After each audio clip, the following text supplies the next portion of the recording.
So let's get to this story, how China is ruining Hollywood with censorship. I can't speak. Is it censorship Yes, or the it's market exactly, has changed? It's both. So let's take a look at... They're catering to a different market, and we're going to call it... Yeah, so The Rising covers this with a writer, and I think it's really insightful to why Hollywood movies are the way they are now. And so let's take a look at this clip.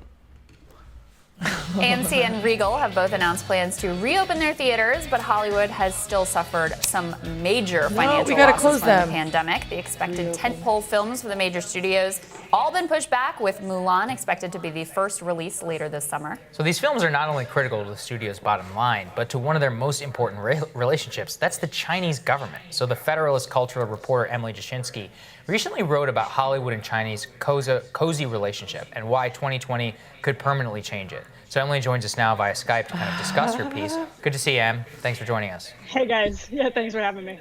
Absolutely. So tell us a little bit about this observation. I mean, something I've highlighted here now for a long time about how there's all this Chinese money that goes into these Hollywood studios, which creates this feedback loop because the Hollywood studios want to, please their funders, and they want to be able to enter Chinese markets, so they sometimes self-censor. Why will 2020 make it even worse?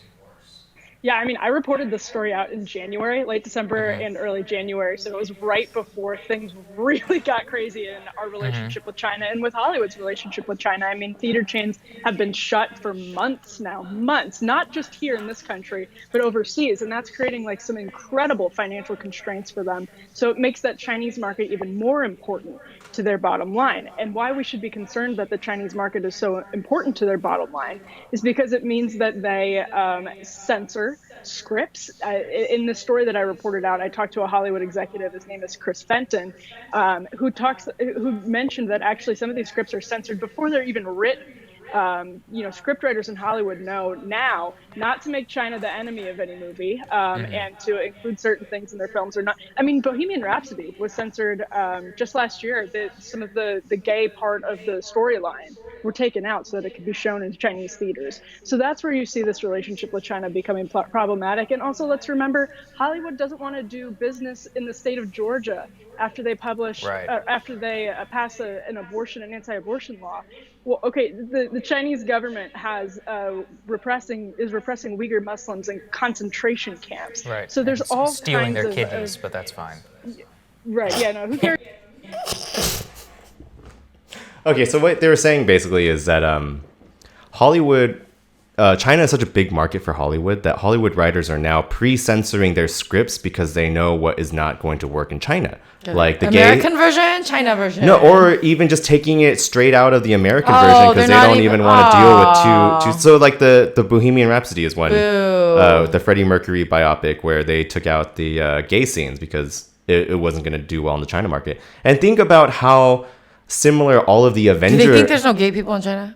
No. It's illegal. No, yeah. Because the government will make it illegal. Yeah. The government doesn't want that. So then they just make another. Even think about like the recent Star Wars movies and how they treated the character Finn. Like I think Finn, the black character, was supposed to be much more prominent, but like in the first movie, like they made him shrink down like the black character in a poster. And then he just didn't really have. He didn't have any much of a notable role other than in the first movie. And it's that's the danger is like when the selling out to China becomes self-censorship, so you can sell more.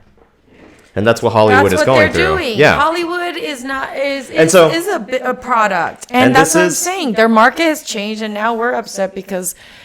Right. We're going to be censored as such. What they said at the end was really interesting because they were like, okay, so that's fine, right? But then when you stop filming in Georgia because of a moral stance or a political stance on abortion, but then you're completely fine selling to a country which does similar or even worse like atrocities or human rights violations, you kind of question like, oh, what are your actual like motivations here or anywhere? But anyways, to sell products. And if it could, it's like why we put an embargo on Cuba, but we would never have attempted that with China. It's about money. Like we can't make money from. No, I know. So yeah, that's what Hollywood has kind of shifted how to we do is business. they would rather make movies for a China audience than make movies for an because American it makes audience. more money. Yeah. That's how we lost all our manufacturing. Don't blame it on the freaking like political parties. We as businesses slowly did that because it made for a better bottom line. Yeah. Like that was like years, decades to get to losing all our manufacturing capacities. And now we're like, oh, you gave away all our jobs. Like, no, we didn't give them away. The business is like, Yeah, so Terrible Hollywood Movies now is we're like doing that with the Hollywood version of they shipped our jobs to China. Okay, let's keep going. Well, and I think that's part of it too, is it's easy to underplay just how much this changes not only the content of the films, but which films are even greenlit to start with because of how important and how large the Chinese market is. So just talk a little bit about that piece of it. they call it curating. Yeah, so there's a quota as to how many American films can be showed at the Chinese box office in a given year. But what that means is Hollywood has incentive to pour a lot of money into movies that they know will be shown in China and will do well in China. And this is in certain cases we see American films targeted to certain demographics in this country that they know will come out to the box office and make artistic decisions because of that. But at the same time, I mean, the film industry, American film, has such a proud history of political expression. And this is one of the most important political topics right now is our relationship with China. And in the world is China's relationship with its own people. It's totally off limits to Hollywood right now unless it's venerating the Chinese government. Totally off limits. I think that's a really important point. And people should know, like, Brad Pitt is permanently banned from China because of 7 Years of Tibet, which was made in like the 1990s. Yeah. Wow. Right? Like, it's things like that where they'll just blacklist you. Richard Gere, same thing. It's like all of these people Winnie the Pooh. So that's an interesting point. It's like China has been censoring movies since the 90s, right? Or maybe Since even before forever. that. And so they don't even know about Tiananmen Square. What's changed is Hollywood.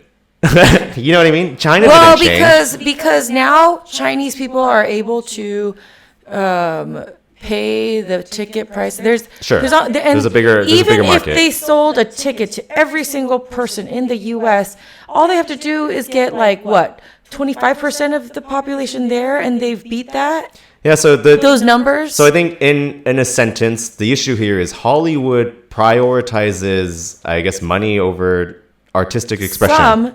I guess now this will give rise to other when people don't want to be fed that kind of rhetoric. Yeah, this is why people get their movies on Netflix now. They'll have custom. Yeah, there's other producers. This is what is a good thing about our situation is the U.S. can produce all of this. We still are the number one producers in top Hollywood, whatever. Right? Well, we can't rely on Hollywood anymore. No, I know.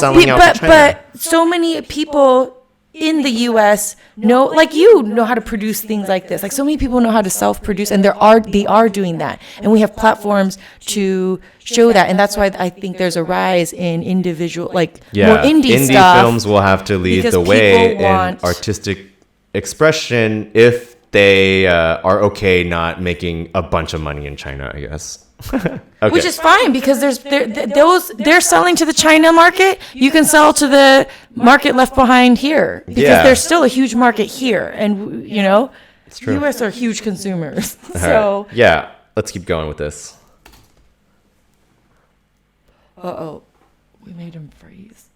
Blacklisted for life because of movies that they made in the 90s. And Emily, talk a little bit about just what impact film has on our culture, because I think one of the things that makes me really sad about this is that the movies that get greenlit are these, stuff blowing up, things. The jokes have to make sense on a very baseline level because they have to appeal to a non-American audience, and it creates kind of like a mass consumerist culture. And it kind of removes kind of the things that made them American in the first place, which is that films in which the whole country could rally around. And now it's made for world consumption, which just kind of dilutes that. What impact do you think that has on all of us? Because I think film is really important. Yeah, that's another really good point. It's like you mentioned the jokes. They have to be able to land in Chinese movie theaters, which makes it a totally different experience. For the people who are making these movies, of course, they have to now think about not just what Americans are going to laugh at. And this isn't for every movie, but it's for a lot of movies, and especially those big budget films where a lot of money is poured into, like Mulan is a very good example. Disney is in a really tricky situation because they put a lot of money into Mulan. They tried to gear it towards Chinese audiences in a way that would make them a ton of money in the Chinese box office. But even then, there's been controversy about whether they did that correctly. So probably the most prominent controversy with this right now is with Top Gun. Is it a huge deal to the artistic integrity of the film that they took the Taiwanese flag off of Maverick's bomber jacket? No, you probably wouldn't notice it if it wasn't pointed out by conservative media. But at the same time, it's a matter of principle. This is one of the biggest issues when we talk about our relationship with China, Hollywood's relationship with China.